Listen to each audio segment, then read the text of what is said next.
Hello दोस्तों, loophole series के part 3 में आपका स्वागत है।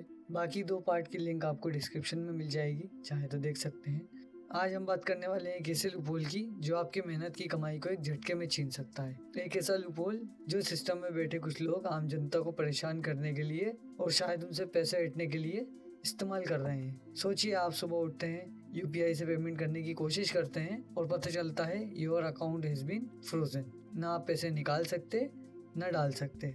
आपका अपना पैसा आपके अपने ही बैंक में कैद हो गया। अब आप सोचेंगे, मैंने तो कुछ गलत नहीं किया, तो मेरा अकाउंट फ्रीज क्यों हुआ? यहीं से शुरू होता है सिस्टम का सबसे बड़ा लूपहोल।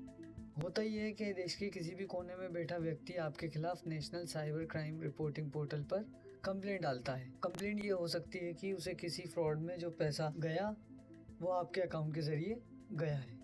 बस इसी कंप्लेंट की बेसिस पर उस स्टेट की साइबर पुलिस आपके बैंक को ईमेल करती है और आपका बैंक अकाउंट फ्रीज कर दिया जाता है। आपको कोई नोटिस नहीं मिलता, कोई फ़ोन नहीं आता, बस आपका पैसा अटक जाता है।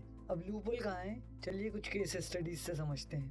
पहली केस स्टडी, एक फ्रीलांस प्रोफेशनल को अपने काम के लिए यूएसए पेमेंट आई। कुछ महीनों बाद उसका अकाउंट फ्रीज हो गया। पता चला जिसके थ्रू पेमेंट आई थी वो किसी थर्ड पार्टी फ्रॉड का हिस्सा था। पुलिस ने बिना पूरी जांच किए चेन में आए सभी लोगों का अकाउंट फ्रीज कर दिया।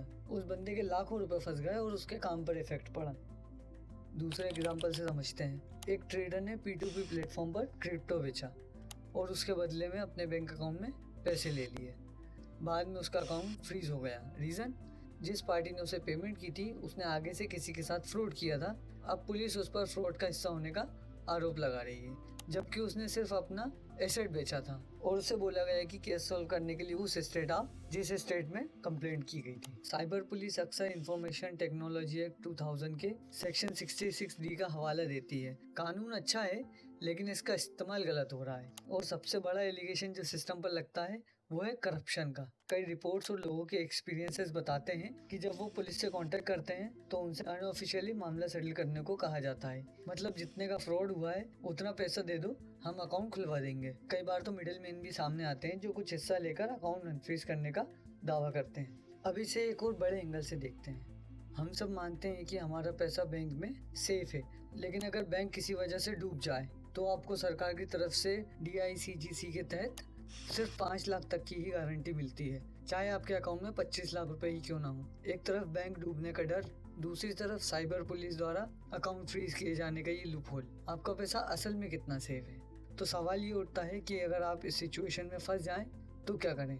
चलिए सॉल्यूशन की बात करते हैं। सबसे पहले अपने बैंक में जाकर रिटर्न में जानकारी मांगे कि अकाउंट किस बेसिस पर, किस स्टेट की पुलिस के कहने पर और किस FIR नंबर के तहत फ्रीज किया गया है। उसके बाद कांटेक्ट करके अपना अकाउंट अनफ्रीज करने की अपनी बात रखें।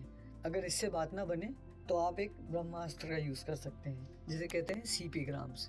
ये सरकार का अपना कंप्लेंट पोर्टल है। यहाँ आप उस स्टेट की पुलिस और अपने बैंक दोनों के खिलाफ कंप्लेंट डाल सकते हैं। ये कंप्लेंट सीधे बड़े ऑफिसर्स तक जाती है। अगर CP ग्राम्स से भी काम ना बने तो आखिरी रास्ता है हाई कोर्ट। आप एक वकील के थ्रू रिटर्न पिटीशन फाइल कर सकते हैं, जिसमें आप कोर्ट से अपील करते हैं कि आपके अकाउंट को गलत तरीके से फ्रीज किया गया है। कोर्ट ऐसे मामलों में आम नागरिकों के पक्ष में ही रहती है। तो दोस्तों, कंक्लूजन ये है, ये लूपहोल हमारे सिस्टम की सबसे बड़ी कमजोरी है। इसका मकसद साइबर फ्रॉड को रोकना था, लेकिन ये बेगुनाह लोगों के खिलाफ एक हथियार बन गया है। जब तक कंप्लेंट की पूरी जांच के बिना अकाउंट फ्रीज का ये सिलसिला बंद नहीं होता, तब तक आम लोग ऐसे ही फंसते रहेंगे। आपकी जिम्मेदारी बस इतनी है कि इस इन्फॉर्मेशन को हर किसी से शेयर करें, अपने दोस्तों और परिवार वालों को भी बताएं ताकि वो भी जागरूक हों। अगर आप सही हैं तो आपको डरना नहीं है, बल्कि सिस्टम के लूपहोल के खिलाफ आवाज उठाना है। तो हमारी वीडियो यहीं खत्म होती है। हम फिर मिलेंगे आपको लूपहोल सीरीज के अगले पार्ट के साथ। तब तक के लिए जुड़े रहें पेबल फाइनेंस से। धन्यवाद।